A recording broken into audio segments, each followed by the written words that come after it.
Monday morning, social media friends. Welcome to this first episode in calendar year 2025 of Flipping That House. My co-host Catalin and I are just ecstatic to see you again in this episode. And given the virtual backdrop that I'm sharing with you, both Catalina and I are, guess what? We're having to deal with January weather. It is what it is, people, right? So with all of that said, let me get Catalin's fan base to give him a nice warm welcome. And for those of you who don't know, his fan base, maybe it's some of you, maybe it's all of you. His fan base is a lot of corporate employees who may be playing a little bit of hooky today because it's your first day back to work. And so, yes, this group, here we go. This group, his fan base, they're playing a little bit of hooky, but they are giving him a rock star welcome. So let's bring Catalin into the conversation. Catalin!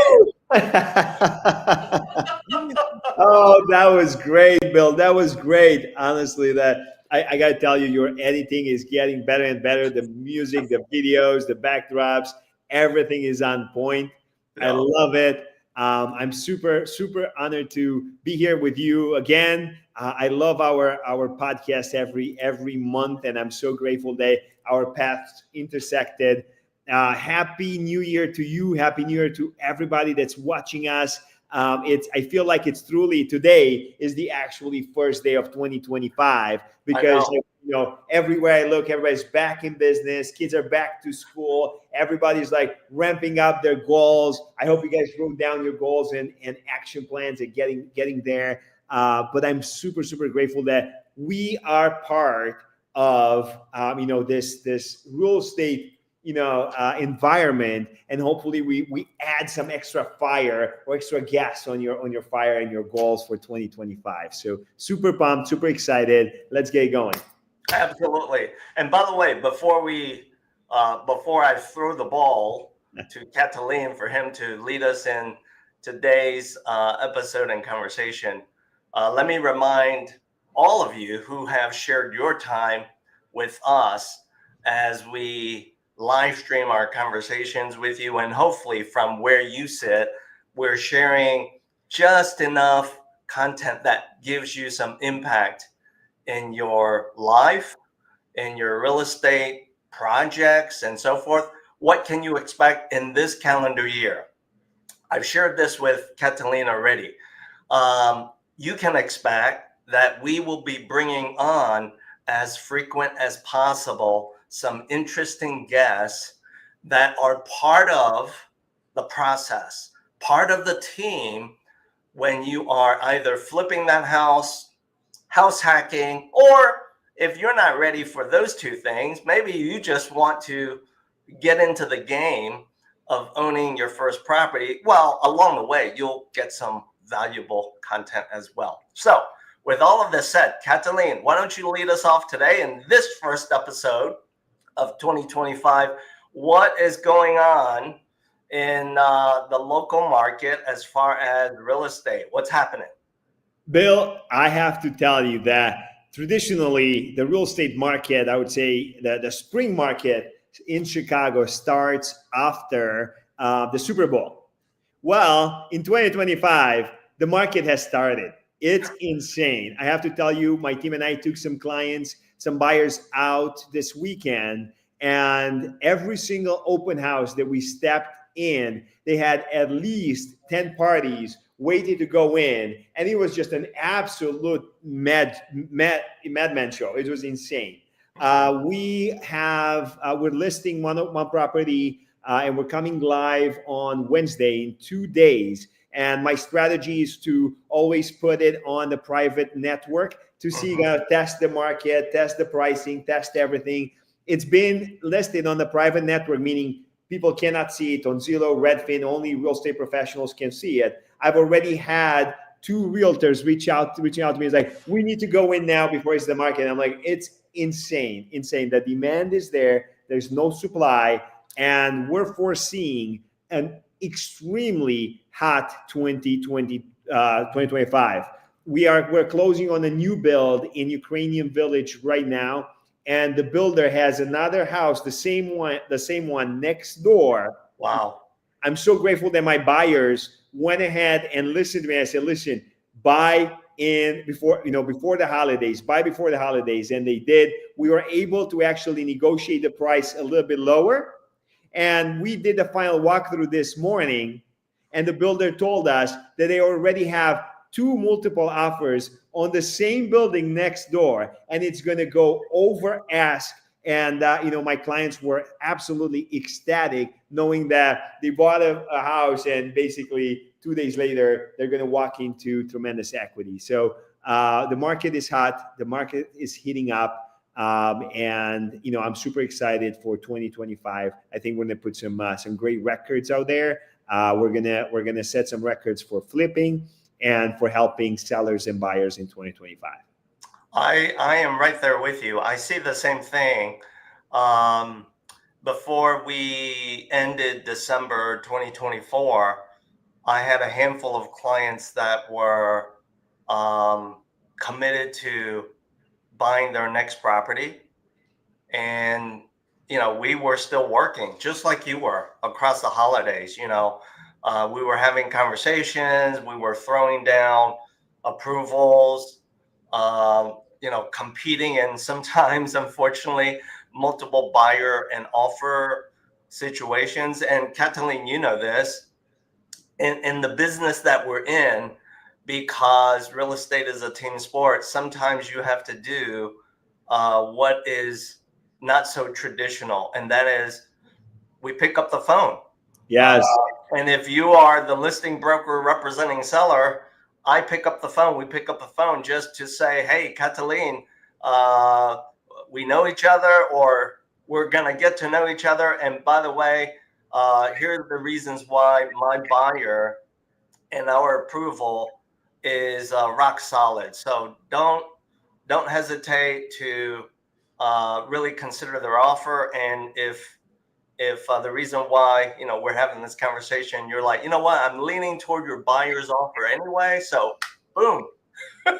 It's so powerful, Bill. That's so powerful. The fact that the lender calls the listing agent, it is super powerful, because a lot of times that is the extra eighth of an inch that is needed to push the seller to accept your buyer's offer. It's absolutely important and adds so much value to the team. Yeah. So true. So thank you for dropping your current update and what's happening locally in the market, just to set the tone as we're in the first month of 2025. Let's now pivot the conversation to this. I'm going to put you in the hot seat, Catalin, but I know you're used to being in the hot seat here and there. From your experience and in your opinion, when you have, of course, house hacked, when you have flipped real estate properties, not just one, but a few, you and I both know there is that so-called BRRRR method, right? So for those of you watching us today, what is the BRRRR method? And I'm just going to restate the obvious, which is you're going to buy, rehab, refinance, and repeat. Rinse and repeat this entire process, right? So with that, Catalin, with the experience that you have, both doing it yourself and representing clients and taking them through their journey of doing the same thing, what are some obstacles that all of us should be mindful of and know that they can pop into our picture? Talk to us about that. Yeah, so I absolutely love the BRRRR strategy. If you're a new listener, you don't know what it is, pick up the book, David Green's book, BRRRR Strategy. It will walk you through every single step of the process. I read it multiple times, and I purchased several homes, a handful of homes in the Morgan Park area using this strategy. It is very important, just like a flip, to not, I would say, overestimate your future rents. Don't overestimate your future value of the house, and be very conservative when you set your budget for rehab. Okay. Some of my, I would say, challenges that I've had in the past were, number one, I bought a home with a current tenant in it. Okay. And the goal was to, move the tenant out, rehab the house, bring a new tenant at a new rent now, and refinance, pull my money out, and do another project.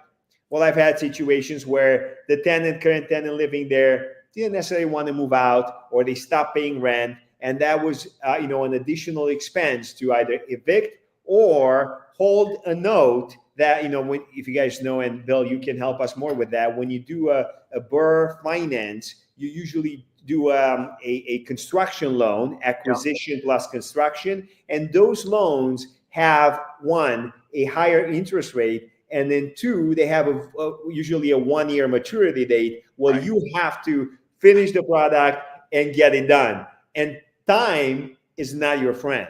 That's right. So what happens is, if you get a house with a tenant in, make sure that you maybe either cash for keys, or help that tenant move out, or do some concessions to incentivize them move out, because if they don't, they can hold back your project, and that will cost you a ton of money. It happened to me, and I can tell you it's not pleasant. We're in the business of making money, not losing money.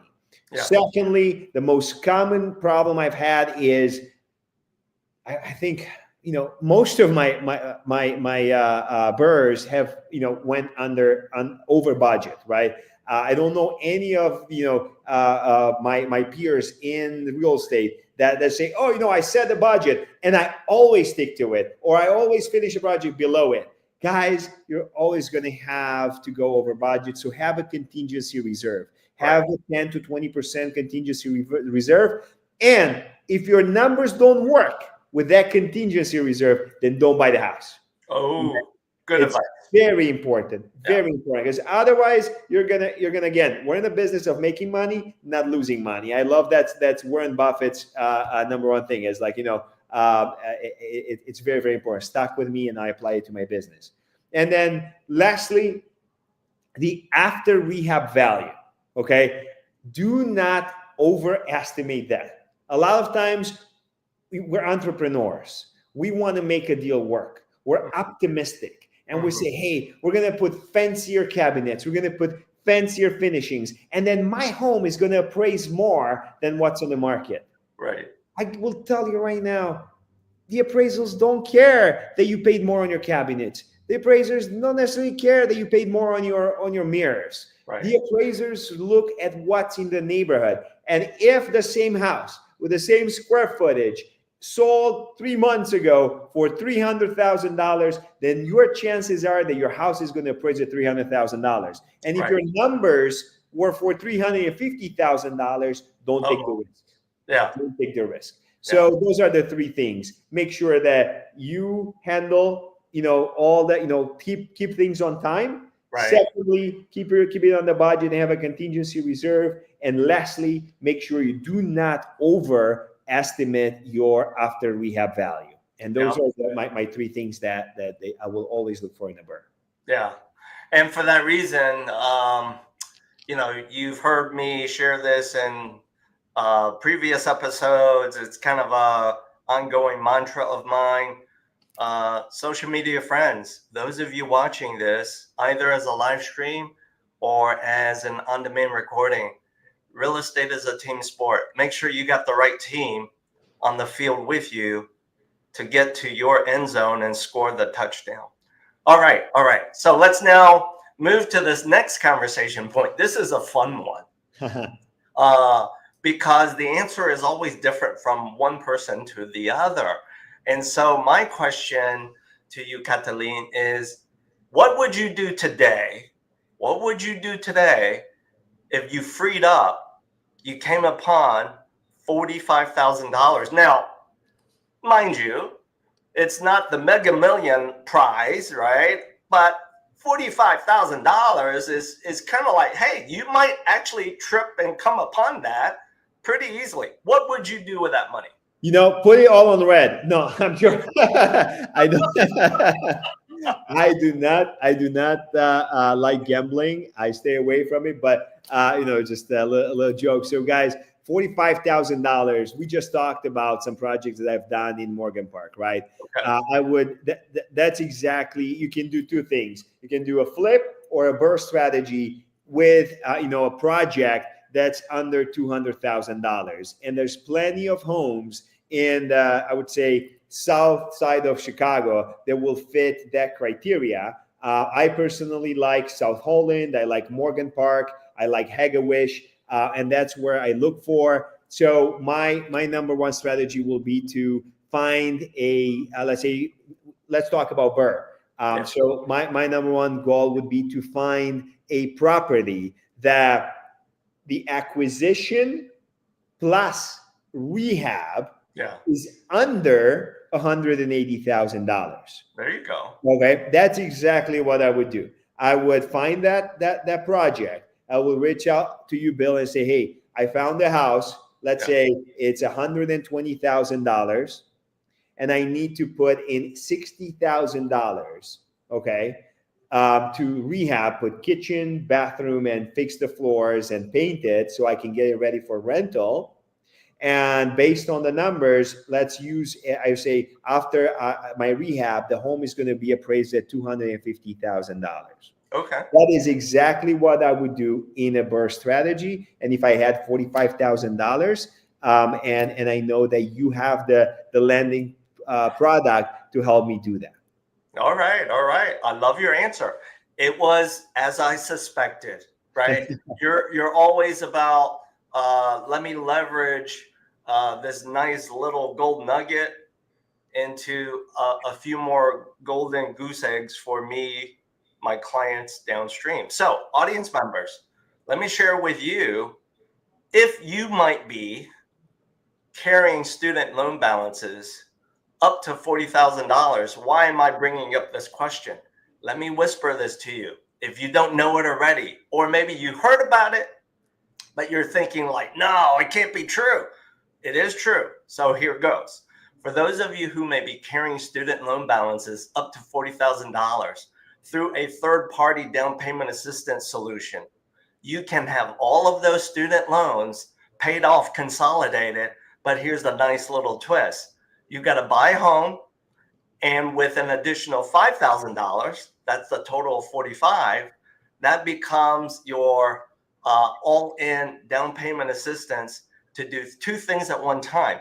Get into the business of real estate, right? You have to live and owner-occupy the property, but then you get to consolidate, pay off these student loan balances, again, up to $40,000. So it's a nice solution for those of you who either fit this persona or do a friend a favor. Phone a friend. If you know a friend who may be fitting this persona and they've talked about, you know what, I want to do what you've been doing, or I want to do what you did. I want to buy real estate. I want a house hack. Share this with a friend. They'll thank you for it. As we wrap up today's episode of Flipping That House, how can you then start a conversation with Catalin and myself, whether it be for yourself or for a friend? Yes, Catalin is putting to it. Real simple. Scan the QR codes that you see. Either scan just one or two. Two is good. And we will both start a conversation with you to help you get to the outcome that you want, your next chapter in this calendar year 2025. So, Catalin, remind me, how do we say Happy New Year in Romanian? La mulți ani. La mulți ani. Love it. And for some of our audience members who are from the Hispanic culture, Feliz Año Nuevo. Or some of you who may be from the Chinese culture, 新年快樂. So hey, we covered it all today. I love it. I love it. I love it. That was an amazing show. Thank you. All right. So as we wrap up today's episode, everyone, we hope you jumpstart your 2025. Let's have our music posse play us out. Here we go. Woo.